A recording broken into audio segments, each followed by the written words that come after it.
രാവിലെ ഞാൻ എന്താ തേയിലവെള്ളത്തിന് വെയിറ്റ് ചെയ്തിരിക്കുക. അമ്മ ഇപ്പം തേയിലവെള്ളം ഇട്ടുകൊണ്ടുവരും. അതും കൂടെ കുടിച്ചിട്ട് അടുക്കളയിലോട്ടം അയ്യോ. കയറാമെന്ന് വിചാരിച്ചിട്ടാ. ഞാനിടാമെന്ന് വിചാരിച്ചാൽ അമ്മ പറയും വേണ്ട, അമ്മ ഇട്ടുകൊണ്ട് തരാം. രാത്രിയിലൊക്കെ രാത്രിയിൽ മിക്കവാറും എഴുന്നേറ്റിരിപ്പ് തന്നെ. കുഞ്ഞാവെ ഇങ്ങനെ ഉണർന്ന് നമ്മൾ എടുത്തുകൊണ്ടിരിക്കണം. ഉറങ്ങാനൊക്കെ അയാൾക്ക് ഭയങ്കര മടിയാണ്, ഭയങ്കര പാടാണ്. എന്ത് ചെയ്താലും അങ്ങോട്ട് ഉറങ്ങത്തില്ല. ചിലപ്പോൾ എഴുന്നേറ്റിരുന്ന് കളിയായിരിക്കും. കളിക്കാൻ സമ്മതിക്കാതെ നമ്മൾ പിടിച്ച് കിടത്തിയാലൊന്നും കിടക്കത്തൊന്നുമില്ല. മടിയിലും കിടക്കത്തില്ല, പിടിച്ച് കിടത്തിയാലൊന്നും കിടക്കത്തും പാല് കുടിക്കത്തൊന്നുമില്ല ചിലപ്പോൾ. അപ്പോൾ പിന്നെ മൂത്ത ആളും ഇടയ്ക്കിടയ്ക്ക് ഉണരും. ഞാൻ ഇവനെ എടുത്തുകൊണ്ടിരിക്കുമ്പോഴത്തേന് മറ്റേവൻ്റെ അടുത്തില്ലെന്ന് അറിയുമ്പോൾ അവനും എഴുന്നേൽക്കും. ചിലപ്പോൾ ഞാൻ അടുക്കളയിലായിരിക്കും എന്ന് വെച്ചാൽ രാവിലെ ആയെന്ന് വെച്ചാൽ അയാൾ എഴുന്നേറ്റ് അടുക്കളയിലോട്ടൊക്കെ ഓടും. അങ്ങനെയൊക്കെ ഇതൊക്കെ കഴിയുമ്പോഴത്തേന് എനിക്കങ്ങനെ ഉറങ്ങാൻ പറ്റത്തില്ല. അപ്പോൾ ഞാൻ അത്രയും രാവിലെ എഴുന്നേറ്റ് വന്ന് രണ്ടുപേരും എഴുന്നേറ്റ് വന്ന് രണ്ടുപേരെയും കൂടെ അമ്മയുടെ അടുത്തോട്ടാക്കിയിട്ട് പിന്നെ ഞാൻ അടുക്കളയിലോട്ട് കയറുന്നത്. അതങ്ങ് കതക് അങ്ങ് നല്ലതായിട്ട് അടച്ചിരുന്നാൽ കുഴപ്പമില്ല, അടച്ചില്ലെങ്കിൽ അയാൾ ഇറങ്ങിപ്പോരും. പിന്നെ ഞാൻ അടുക്കളയുടെ കതക് അങ്ങ് അടച്ചേക്കും. ഈ കുക്കറിൻ്റെ സൗണ്ടും മിക്സിയുടെ ഒക്കെ സൗണ്ടൊന്നും കേൾക്കണ്ടെന്ന് വിചാരിച്ചിട്ട്. കേട്ട് കഴിയുമ്പോഴത്തേന് അയാൾക്ക് കുഞ്ഞാവ എപ്പോഴത്തേനും അമ്മ അവിടെ ഉണ്ട് എന്ന് പറഞ്ഞിട്ട് ആ ഒരു ഇതിൽ അയാൾ ഇറങ്ങി അങ്ങ് വരും. നമ്മുടെ അടുത്ത് വന്ന് അവിടെ ഇരുന്ന് കളിക്കത്തൊന്നുമില്ല, നേരെ പിടിച്ചെഴുന്നേക്കും. നമ്മളെ പിടിച്ച് എഴുന്നേറ്റ് നിന്നിട്ട് നമ്മൾ എടുത്തില്ല എന്നുണ്ടെങ്കിൽ പിന്നെ നിന്നങ്ങ് ഭയങ്കര വാശിയാണ്, നിന്നങ്ങ് ഇങ്ങനെ കുലുങ്ങും. അപ്പോഴത്തേന് വീഴും. അതുകൊണ്ട് പിന്നെ ഇപ്പം അമ്മ ഉണ്ടായിട്ട് കുഴപ്പമില്ല. നേരത്തെ ആണെങ്കിൽ ഞാൻ അയാളെ എടുത്തുകൊണ്ട് നിന്നിട്ട് വേണം ചെയ്യാൻ. ഇതെല്ലാം എടുത്തുകൊണ്ട് നിന്നിട്ടായിരുന്നു ചെയ്യുന്നത്. എല്ലാ കാര്യം അരിയുന്നതായാലും എല്ലാം, തേങ്ങ തിരുമ്മാനും അരി ഊറ്റാനൊക്കെ ആയിരുന്നു പാട്. അന്നേരം ഞാൻ ഇരുത്തുമ്പോൾ ഇരിക്കത്തില്ല, അവസാനം അവളോട് കിടത്തിയിട്ടൊക്കെ ആയിരിക്കും ചെയ്യുന്നത്. പുട്ടുണ്ടാക്കാൻ വെച്ച്, അതുപോലെ പഴം പുഴുങ്ങാൻ വെച്ച്. പഴം എങ്കിൽ കുക്കറിനകത്തോട്ട് വെച്ചിട്ട് നമുക്ക് മേളിൽ പുട്ടിനുള്ളതും വെക്കാമെന്ന് വിചാരിച്ചായിരുന്നു. അപ്പോൾ നോക്കിയപ്പോൾ പുട്ടിന് കുഴച്ചതിൻ്റെ വെള്ളം കൂടിപ്പോയി. എത്ര നോക്കിയിട്ടും ശരിയാവുന്നില്ല. സാധാരണ നമ്മൾ എത്ര വെള്ളം ഒഴിച്ചാൽ കുറച്ച് കഴിയുമ്പോഴത്തേന് അതങ്ങ് നല്ലതായിട്ട് വെള്ളമെല്ലാം പിടിച്ച് നല്ലതായിട്ട് ഉണങ്ങിയതുപോലെ ഇരിക്കുന്നില്ലേ. ഇത് ശരിയാവുന്നില്ല. പിന്നെ ഞാൻ ഒരു വിസിലടിപ്പിച്ച് പഴം റെഡിയാക്കി. പഴം പുഴുങ്ങി വെച്ചിട്ട് പിന്നെ പാല് കാച്ചണമായിരുന്നു. പാല് കാച്ചി ഇന്നലെ കാച്ചി വെച്ചത് ഇരിപ്പുണ്ടായിരുന്നു. ഇന്നലത്തെ പാല് ഞാൻ ഇന്നലെ കാച്ചി വെച്ചിട്ടുണ്ടായിരുന്നു. അതെടുത്ത് കാച്ചിയിട്ട് തണുപ്പിച്ച് ഫ്രിഡ്ജിനകത്ത് എടുത്ത് വെച്ചേക്കും. അതാണ് ഇന്ന് എടുക്കുന്നത്. ഇന്നത്തെ പാല് ഞാൻ കാച്ചി ഫ്രിഡ്ജിൽ വെച്ചേക്കും. അങ്ങനെ ചെയ്യും. അപ്പോൾ തലേന്നത്തെ ആകുമ്പോഴത്തേന് കുറച്ചും കൂടെ പാട കിട്ടും നമുക്ക്. അപ്പോൾ ഈ നെയ്യ് ഉണ്ടാക്കാൻ വേണ്ടിയിട്ട് ഇത്തിരി കൂടെ തോനെ പാട കിട്ടും. അതുകൊണ്ട് ഞാൻ അങ്ങനെ ചെയ്ത് വെക്കുന്നത്. പിന്നെ പുട്ടിനാണെങ്കിൽ ഞാൻ കുഴച്ചപ്പോഴത്തേന് വെള്ളം കൂടിപ്പോയില്ല. ശരിക്കും ഇതിലും കൂടുതൽ വെള്ളം ഒഴിക്കുമായിരുന്നു ഞാൻ ചിലപ്പോൾ. വെള്ളം ഒഴിച്ച് വെച്ചിരുന്നാൽ കുറച്ച് കഴിയുമ്പോഴത്തേന് നല്ലതായിട്ട് ഉണങ്ങി പിടിച്ചതുപോലെ ഇരിക്കുമല്ലോ മാവ്. നല്ലതായിട്ട് വെള്ളമൊക്കെ പറ്റിയിരിക്കുന്നതാണ്. പക്ഷേ ഇത് ഒത്തിരി സമയം എടുത്തത്. ഞാൻ എന്നിട്ട് ആ പഴം പുഴുങ്ങി കഴിഞ്ഞിട്ട് പാലെടുക്കാൻ പോയി, വേസ്റ്റ് കൊണ്ടുവെക്കാൻ പോയി. എന്നിട്ടൊന്നും ശരിയായില്ല. പിന്നെ ഞാൻ കുറച്ചും കൂടെ പൊടിയിട്ട്, കുറച്ചെന്ന് വെച്ചാൽ കുറച്ചൊന്നും ഇട്ടണക്ക് ഒന്നും ശരിയാവുന്നില്ല. ഞാൻ കുറച്ച് പൊടിയിട്ട് റെഡിയാക്കിയിട്ട് കുറച്ച് നേരം വെച്ചിരുന്നു. എന്നിട്ട് ശരിയാവുന്നില്ല. പിന്നെ തോനെയും പൊടിയിട്ട് അങ്ങനെ ശരിയാക്കിയത്. 2 ദിവസത്തിനുള്ള പുട്ടിന് വേണ്ടിയിട്ടുണ്ടായിരുന്നു. പിന്നെ പപ്പടം ഇരിപ്പുണ്ടായിരുന്നു. പപ്പടവും വറുത്ത് കൊച്ചിന് ഭയങ്കര ഇഷ്ടമാണ്. അപ്പം അങ്ങനെ കൊടുക്കാമല്ലോ എന്ന് വിചാരിച്ച്. ഇയാളിപ്പോൾ വലിയ തീറ്റയൊന്നുമില്ല. വല്ലതൊക്കെ നേരത്തെ ആണെങ്കിൽ പുട്ടോ ഇഡ്ഡലിയോ ഒക്കെ ആണെങ്കിൽ ഇച്ചിരി പാലും കൂടെ ഒഴിച്ച് കൊടുത്താൽ കഴിക്കുമായിരുന്നു. ചോറൊക്കെ അതേപോലെ നമ്മൾ തോരനോ എന്തെങ്കിലും കറിയൊക്കെ ഇച്ചിരി ഒഴിച്ച് കൊടുത്തു കഴിഞ്ഞാൽ അങ്ങനെ കഴിക്കുമായിരുന്നു. പനിയൊക്കെ ആയപ്പോഴത്തേന് പിന്നെ നമ്മൾ അരച്ചു കൊടുക്കണം. എന്ത് ചെയ്തിട്ടും ഇപ്പം കഴിക്കുന്നില്ല. നമ്മൾ ഒരാളെ എടുത്തു കഴിഞ്ഞാൽ അപ്പോഴത്തേനും മറ്റേ ആൾ വരും. അതേപോലെ മോനെ എടുക്കുക, അല്ലെ അതേപോലെ മോനെ ചെയ്യ്, അതേപോലെ മോനെ ഉമ്മതാന്നും പറഞ്ഞുകൊണ്ടൊക്കെ വരും. ഇയാൾ പിന്നെ വലിയ കുഴപ്പമില്ല, കഴിച്ചോളും. ചിലപ്പോൾ അമ്മ വാരിത്താ, മോൻ്റെ കയ്യിലൊക്കെ പറ്റിയെന്ന് പറയും എന്തെങ്കിലുമൊക്കെ കഴിക്കുമ്പോഴത്തേന്. കറിയൊക്കെ കൂട്ടി എന്തെങ്കിലും കഴിക്കാൻ. അങ്ങനെ ചോറങ്ങനെ തന്നെ തിന്നത്തില്ല. രാവിലത്തെ ഫുഡ് എങ്ങനെയൊക്കെ അങ്ങ് തന്നെ തിന്നും. ദോശയൊക്കെ ആയാലും നമ്മൾ ചെറുതായിട്ട് കുഞ്ഞു കുഞ്ഞു ദോശയൊക്കെ ഉണ്ടാക്കി കൊടുത്താൽ, അല്ലെങ്കിൽ ആനയുടെ ഷേപ്പ് അങ്ങനെയൊക്കെ എന്തെങ്കിലും ഷേപ്പൊക്കെ ഉണ്ടാക്കി കൊടുത്താൽ, ആനയുടെ കാല് ഇന്നത്തെ തുമ്പിക്കൈ ഇന്നത്തെ എന്നൊക്കെ പറഞ്ഞിട്ട് അങ്ങനെ തിന്നും.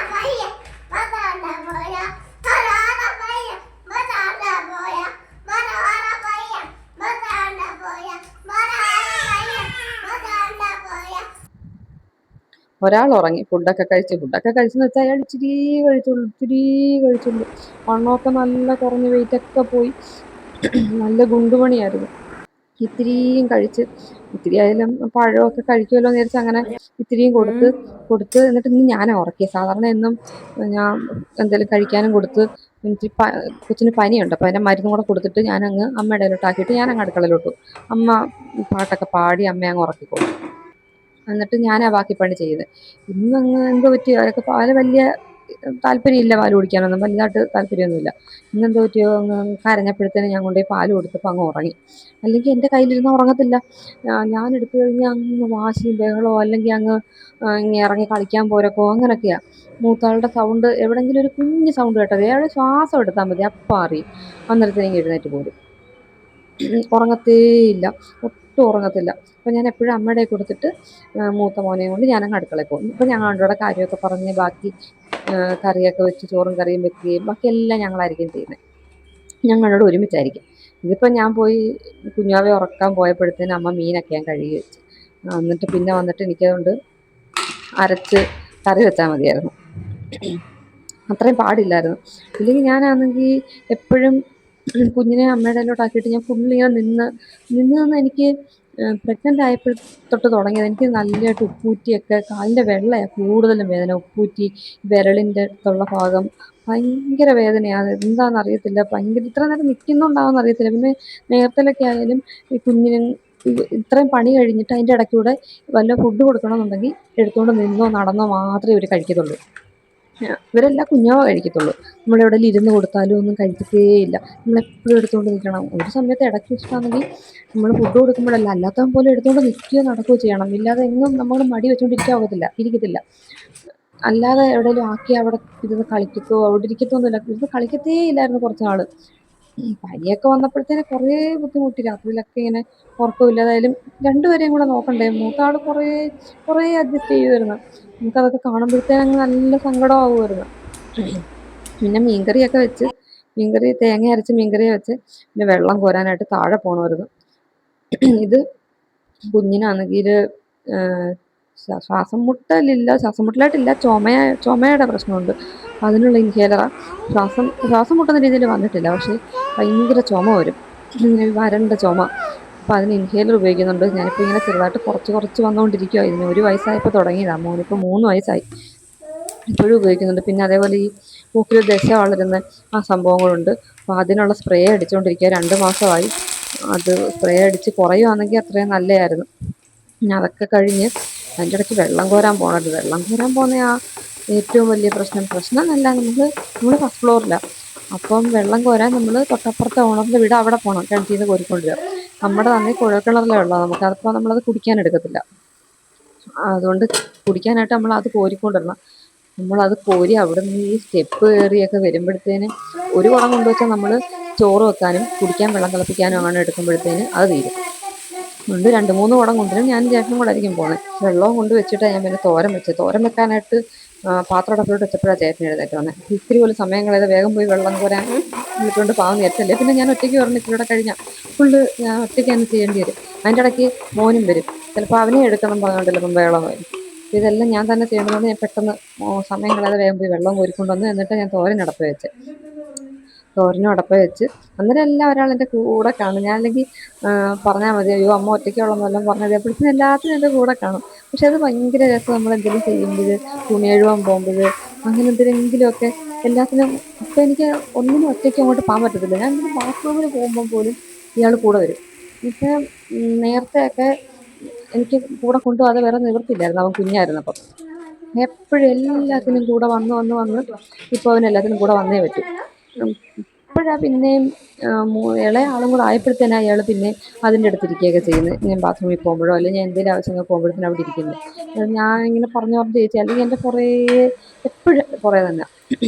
ചോറ് വെന്തിട്ടൊന്നുമില്ല, ഇനിയും വേവാനുണ്ട്. തലേന്നിട്ടതായി. ഈ അരി ആയപ്പോഴത്തേന് ഈ അരി ഇത്തിരി വേവുള്ളതാണ്. ഞാൻ വേവുള്ള നോക്കി മേടിച്ച്. ഇതിന് മുമ്പ് മേടിച്ചത് ഞാൻ ചോദിച്ചതൊന്നുമില്ലായിരുന്നു. ജയരി വേണമെന്ന് പറഞ്ഞ് മേടിച്ച് കൊണ്ടുവന്നപ്പോഴത്തേന് പെട്ടെന്നങ്ങ് വെന്ത് പോകുന്നു. ഞാനാണെങ്കിൽ അത് പിന്നെ പിറ്റേന്ന് രാവിലെ ഇടുന്നത്. പിറ്റേന്ന് വെച്ചാൽ ചോറ് കഴിക്കേണ്ടത് തന്നെ അന്ന് രാവിലെയാണ് റൈസ് കുക്കറിലാക്കിയിട്ട് കുറച്ച് കഴിയുമ്പോൾ എടുക്കുമ്പോഴത്തേനായാലും നല്ല വെന്തങ്ങ് ഭയങ്കരമായിട്ട് നല്ലതായിട്ടങ്ങ് വെന്ത് പോവുകയും ചെയ്യുക. ഒട്ടുക നമുക്ക് കഴിക്കാനായിട്ട് കൊള്ളത്തേ ഇല്ലായിരുന്നു. തലേന്ന് വെച്ച ചോറ് പോലൊക്കെ ഇരിക്കും. ഇത്തിരി കഴിയുമ്പോഴത്തേനും അങ്ങ് പന്നലാവും. ഇതിപ്പോൾ ഞാൻ ഈ അരി തലേന്ന് റൈസ് കുക്കറിലാക്കി വെക്കും. പിറ്റേന്ന് ഒരു 10-11 മണി കഴിഞ്ഞിട്ടാണ് എടുക്കുന്നത്. എന്നിട്ടും അങ്ങ് വേവത്തൊന്നുമില്ല. കുറച്ച് സമയം എടുക്കും വേവാൻ. ചോറും മീൻകറിയും അല്ല, അത് തലേന്നത്തെ ചോറായിരുന്നു. അതും മീൻകറിയും കൂടെ കൂട്ടി ഞാൻ കഴിച്ചു. കുഞ്ഞാവയ്ക്ക് വലിയായിട്ട് നെയ്യൊക്കെ ഒഴിച്ച് പപ്പടമൊക്കെ കൂട്ടി കൊടുക്കാൻ നോക്കിയതാണ്. അയാൾ കഴിച്ചു. പിന്നെ ഞാൻ ചോറ് അരച്ചു കൊടുത്തു. ചോറും കഞ്ഞിവെള്ളം കൂടെ ഉപ്പിട്ട് അരച്ചു കൊടുത്തിട്ടാണ് വന്നത്. അരച്ചു കൊടുത്ത് കുഞ്ഞിന് ഫുഡൊക്കെ കൊടുത്തിട്ട് തുണി ഇടാൻ വന്നത്. അപ്പോഴത്തേനും മൂത്താൾ വന്നില്ല. രണ്ടുപേരുടെ ഭയങ്കര കളി. മോൻ വന്നാൽ കുഞ്ഞാവ കരയും അമ്മയെന്ന് പറഞ്ഞ് വന്നില്ല. അതുകൊണ്ട് ഞാൻ ഒറ്റയ്ക്കേ ഉള്ളായിരുന്നു. അങ്ങനെ എന്തോ ആദ്യമായിട്ടാണ് തോന്നുന്നു ഞാനങ്ങനെ ഒറ്റയ്ക്ക് ഒരു കാര്യത്തിന് നിൽക്കുന്നത്. എപ്പോഴും എല്ലാത്തിനും ആൾ കൂടെ കാണും. അതുകൊണ്ടങ്ങ് ഭയങ്കര സങ്കടമായിരുന്നു ഒറ്റയ്ക്ക് നിന്ന്. എന്തോ വല്ലാത്തൊരു സങ്കടമായിരുന്നു അങ്ങ്. ഞാൻ വന്ന് നോക്കിയപ്പം ഇവിടെ ഇതിനകത്ത് ഈ കിളിക്കൂട്ടിൽ എന്തെങ്കിലും ഉണ്ടോ, കിളി എങ്ങനെ ഉണ്ടോ, മുട്ട ഇട്ടിട്ടുണ്ടോ എന്ന് അറിയാൻ വേണ്ടിയിട്ട് വന്ന് നോക്കിയതാണ്. അപ്പോൾ വന്ന് കറക്റ്റ് വന്ന് നോക്കിയപ്പോഴത്തേനും ഇതിനകത്ത് കിളി പറന്നുപോയി. ഞങ്ങളുടെ വീട്ടിലുള്ളതിൻ്റെ കൂട്ട് തന്നെ ഇതിനകത്തും ഇവിടെ 3-4 കൂടുണ്ട്. ഞങ്ങളുടെ വീട്ടിലുള്ളതിനകത്ത് മുട്ട ഇട്ടിട്ടുണ്ട്. 2 കുഞ്ഞ് മുട്ട കിടപ്പുണ്ട്. ഇപ്പം ഫുൾ ടൈം കറക്റ്റ് ഇതിനകത്ത് തന്നെ ഇരിപ്പാ. ഇപ്പം ഞാൻ തുണിയൊക്കെ കഴുകിയിട്ട് കയറി വന്നു. തുണി കഴുകി കൊണ്ടുവന്നപ്പോഴത്തേനും അവിടെ ഭയങ്കര ബഹളം കേട്ട്. ബഹളം കുഞ്ഞാവയല്ല, മൂത്താളാ. അമ്മയെ കാണണം, അമ്മയുടെ അടുത്ത് പോകണമെന്നും പറഞ്ഞ് ഭയങ്കര ബഹളമായിരുന്നു. ഞാൻ കൊണ്ട് വിരിച്ചിടാനൊന്നും കൊണ്ടുപോയില്ല. അന്ന് അവനെ വിളിച്ചു കഴിഞ്ഞാൽ ഇയാളും കൂടെ വരും. രണ്ടുപേരെയും കൂടെ കൊണ്ടുപോയാൽ ഭയങ്കര പാടാണ്. തുണിയൊക്കെ വിരിച്ചിട്ട് ക്ലിപ്പൊക്കെ കുത്താനായിട്ട് എടുത്തുകൊണ്ട് നിന്നിട്ടൊക്കെ പാടാണ്. പിന്നെ അമ്മ കാല് വേല അമ്മയും കൂടെ പിന്നെ കയറി വരേണ്ടി വരുമല്ലേ സ്റ്റെപ്പ് കയറി. അതുകൊണ്ട് ഞാൻ അനങ്ങാതെ പോയി തുണിയും വിരിച്ചിട്ടിട്ട് വന്നപ്പോഴത്തേന് ഇതിനെ കണ്ട ഇതാ പ്രശ്നം. പിടിച്ചെഴുന്നേറ്റ് എൻ്റെ ഡ്രസ്സിനകത്ത് കടിക്കുവോ, അല്ലെങ്കിൽ ഞാൻ പോയി എടുക്കണം, അങ്ങനെയൊക്കെ നിൽക്കും. ഞാൻ എടുത്തില്ലെങ്കിൽ അപ്പോഴത്തേനും എൻ്റെ അടുത്ത് അങ്ങ് ഭയങ്കര വാശിയായിട്ട്. അയാൾ വിചാരിക്കുന്ന കാര്യം നടന്നില്ലെങ്കിൽ. മൂത്താളിങ്ങനെ ഒന്നും അല്ലായിരുന്നു. എന്തെങ്കിലും കാര്യത്തിന് ഒരു വാശിയോ പ്രശ്നമോ ഒന്നുമില്ലായിരുന്നു. ചില സമയത്ത് എന്തെങ്കിലും ഒരു കാര്യം വേണമെന്ന് പറയും. അതിപ്പോഴാണ്. അത് നമ്മൾ ചെയ്ത് കൊടുത്തില്ലെങ്കിൽ ഭയങ്കര കരച്ചിലുമൊക്കെയാണ്. പക്ഷേ എല്ലാത്തിനും എപ്പോഴും ഒന്നുമില്ല. നമ്മൾ പറഞ്ഞാൽ മനസ്സിലാവും. ചെയ്യരുതെന്നും അല്ലെങ്കിൽ അത് വേണ്ട മക്കളെ ഇങ്ങനെ, അതൊക്കെ ഞാൻ പറഞ്ഞു കൊടുത്താൽ മതി. ഇങ്ങനെ അത് നമ്മൾ ഇങ്ങനെ സമാധാനമായിട്ട് പറഞ്ഞു കൊടുക്കണം. ദേഷ്യപ്പെടുവോ ബഹളം വെക്കുവോ അല്ലെങ്കിൽ അതൊന്നും വേണ്ട അങ്ങനെ പറയുകയൊക്കെ ചെയ്യാതെ നമ്മൾ സമാധാനമായിട്ട് പറഞ്ഞു കൊടുത്ത ആൾ കേൾക്കും. ഇതിൻ്റെ അടുത്ത് ഒന്നും നടക്കത്തില്ല. ഒരു സാധനം കണ്ടു കഴിഞ്ഞാൽ അപ്പം അവനത് വേണം. വായി വെക്കാനാ, അപ്പം അത് വേണം. അത് അഥവാ കിട്ടിയില്ലെങ്കിൽ ചിലപ്പോൾ നമുക്ക് അറിയത്തില്ല എന്തിനാ ഇവൻ കരയുന്നതെന്ന്. എന്തെങ്കിലും ഒരു സാധനം മനസ്സിൽ കാണും, നമ്മുടെ മുന്നിൽ കാണുമ്പോഴത്തേന്, അല്ലെങ്കിൽ മൂത്താളെടുക്കുമ്പോഴാണ് തോനെ ആവശ്യം. അത് എടുക്കുമ്പോഴത്തേന് അപ്പം ഇവന് വേണം. കിട്ടിയില്ലെങ്കിൽ അപ്പോഴേ ബാക്കിലോട്ട് മറിയും, അല്ലെങ്കിൽ ഫ്രണ്ടിലോട്ട് മറിയും. പിന്നെ എന്തൊക്കെയാ കാണിക്കുന്നത് എനിക്ക് തന്നെ അറിയത്തില്ല. അങ്ങ് കരച്ചിലേ ഉള്ളൂ. പിന്നെ അതിന് ചുമ്മാ കണ്ണീരൊന്നും ഇല്ലാതെ ചുമ്മാ സൗണ്ട് ഉണ്ടാകും ഇപ്പോൾ. പിന്നെ ഞാൻ ഇച്ചിരി ഞാൻ പിന്നെ തലയിൽ നല്ലതായിട്ട് എണ്ണയൊക്കെ തേച്ച് കുളിക്കാമെന്ന് വിചാരിച്ച്. അപ്പോൾ കുറച്ച് പാത്രം കഴുകാൻ കിടപ്പുണ്ടായിരുന്നു. ഞാൻ ഉലുവയൊക്കെ അരച്ച് വെച്ചിട്ടുണ്ടായിരുന്നു. അപ്പോൾ ആ ഉലുവ അരച്ചതിൻ്റെ മിക്സിയുടെ ജാറും അതൊക്കെ ഉണ്ടായിരുന്നു. അതും കൂടെ ഒക്കെ കഴുകിയിട്ട് ചെന്നപ്പോഴത്തേന് ഒരാൾ അമ്മയുടെ കയ്യിലിരുന്ന് ഉറങ്ങുന്നു. 3 പേരുടെ TV കാണുമായിരുന്നു. കയ്യിലിരുന്ന് അങ്ങ് ഉറങ്ങി. പിന്നെ അയാളെ കൊണ്ട് കിടത്തിയിട്ട് ഞാൻ പോയി കുളിച്ചിട്ട് വന്ന് ചായ ഇട്ട് എന്തെങ്കിലും പലഹാരം ഇങ്ങനെ ഉണ്ടാക്കും. എന്തെങ്കിലും ഇപ്പോൾ ഉപ്പുമാവോ അല്ലെങ്കിൽ രാവിലത്തെ മാവോ വല്ലതും ഇരിപ്പുണ്ടെങ്കിൽ ദോശയോ അങ്ങനെ എന്തെങ്കിലും ഉണ്ടാക്കും. എന്തെങ്കിലും ഉണ്ടാക്കി അതുമായിട്ട് പിള്ളേർക്കും കഴിക്കാൻ കൊടുക്കും. ഇയാൾ കഴിക്കത്തൊന്നുമില്ല. എന്തെങ്കിലും കൊടുത്താൽ ഇതേപോലെ ഇരുന്ന് കാണിക്കും. അത്ര ഇഷ്ടമുള്ള വല്ലതും ആണെന്നുണ്ടെങ്കിൽ വല്ലതും ഇത്തിരി കഴിച്ചിട്ട് ഇതേപോലെ വേണ്ടെങ്കിൽ ഇങ്ങനെ ഇരുന്ന് കാണിക്കും. ഞാൻ കുളിച്ചിട്ട് വന്നപ്പോഴത്തേന് അയാൾ എഴുന്നേറ്റ് ഞാൻ കൊണ്ട് അമ്മയുടെ കൊടുത്തിട്ട് ഞാൻ പിന്നെ ചായയൊക്കെ ഇട്ട് ചായ കുടിച്ച്. പിന്നെ ഇത് രാത്രിയിലാണ്. രാത്രിയിൽ പിന്നെ സന്ധ്യയാകുമ്പം ചിലപ്പോൾ ഇവന് ഉറക്കം വരും. പക്ഷെ ഉറങ്ങത്തില്ല. ഉറങ്ങാൻ കയറിയിട്ട് കണ്ണിങ്ങനെ അടഞ്ഞു പോയാലും ഇറങ്ങി അങ്ങ് പോവാ മൂത്താളുടെ കൂടെ കളിക്കാൻ വേണ്ടിയിട്ട്. പിന്നെ രണ്ടും കൂടെ രാത്രിയിൽ ഭയങ്കര കളിയാണ്. രണ്ടും കൂടെ ഭയങ്കര ബഹളവും കളിയാണ്. രണ്ടുപേരുടെ കെട്ടിപ്പിടിച്ച് മറിയക്കവും. ഇത് പിന്നെ ഒരു ഉപദ്രവകാരിയാ. നമ്മളെ എപ്പോഴും നമ്മളെ കടിക്കും. ആദ്യമൊക്കെ എന്നെ മാത്രമേ കടിക്കത്തുള്ളായിരുന്നു. ഇപ്പോഴും കൂടുതലും കടി എനിക്ക് തന്നെ കിട്ടുന്നത്. ഇങ്ങനെ ഒരു സെക്കൻഡ് കിടക്കത്തില്ല. അമ്മ പിടിച്ച് കിടത്തിയപ്പോഴത്തേനും അമ്മയെ കടിക്കാനൊക്കെ നോക്കുക. കടിക്കാനും മുടിക്കൊക്കെ കയറി പിടിക്കാനും ഒക്കെ നോക്കുക. അതുകൊണ്ട് കാണാണ്ട് ഇച്ചിരി നേരം കിടന്നത്. പിന്നെ സിയാൻ മോൻ്റെ കൂടെ കുറച്ച് നേരം കിടക്കും. കിടക്കുമെന്ന് വെച്ചാൽ രണ്ടും കൂടെ കളിക്കുവാ. കിടന്ന് അവൻ ഇക്കിളാക്കുവോ അല്ലെങ്കിൽ ഇവൻ്റെ വയറ്റിലൊക്കെ ഇക്കിളാക്കും വാ വെച്ചിട്ട്. അപ്പം അങ്ങനെ മാത്രം ഒന്ന് കിടക്കും. രണ്ടും കൂടെ കിടന്ന് മറിഞ്ഞിട്ട് ഇവൻ കിടക്കുന്നത് സിയാനെ കടിക്കാൻ വേണ്ടിയിട്ട് കിടക്കും. അങ്ങനെ രണ്ടും കൂടെ അങ്ങോട്ടും ഇങ്ങോട്ടും മറിയക്കുവാ. ഒരാൾ അങ്ങോട്ട് ചെന്ന് ഇയാളെ പിടിച്ചിട്ടുണ്ടെങ്കിൽ മറിയും. അഥവാ സിയാൻ ചെന്നിട്ട് കുഞ്ഞാവെ ചെന്ന് പിടിക്കുകയാണെന്നുണ്ടെങ്കിൽ അവ ഇരുന്ന് കുത്തി നെളിയുമ്പോഴത്തേനും രണ്ടും കൂടെ വീഴും. അങ്ങനെ അതുകൊണ്ട് രാത്രിയിൽ ആകുമ്പോഴത്തേനും മെത്തയിലോട്ട് കൊണ്ടുവന്നിരുത്തും. അല്ലെങ്കിൽ ശരിയാവത്തില്ല. രണ്ടും കൂടെ ഭയങ്കര മറിയൊക്കെ ഭയങ്കര കുരുത്തക്കേടുമാണ്. രണ്ടിനെയും പിടിച്ചാൽ കിട്ടാത്ത കുരുത്തക്കേടാ രാത്രിയായി കഴിയുമ്പോഴത്തേനും. ചിലപ്പോൾ ഇങ്ങനെ ഉറങ്ങുമ്പോഴത്തേനും രണ്ടുകൂടെ ഒരുമിച്ച് അങ്ങ് ഉറങ്ങിക്കോളും. ഞാൻ ഒരാൾക്ക് പാല് കൊടുത്തുകൊണ്ടിരിക്കുമ്പോഴത്തേനും ഒരാൾ മടിയിലോട്ട് കിടന്നുറങ്ങും. ആദ്യമൊക്കെ ഭയങ്കര ബുദ്ധിമുട്ടായിരുന്നു. അത്രയും നേരം മറ്റേ വെയിറ്റ് ചെയ്ത് ഇങ്ങനെ ഇരിക്കണമായിരുന്നു.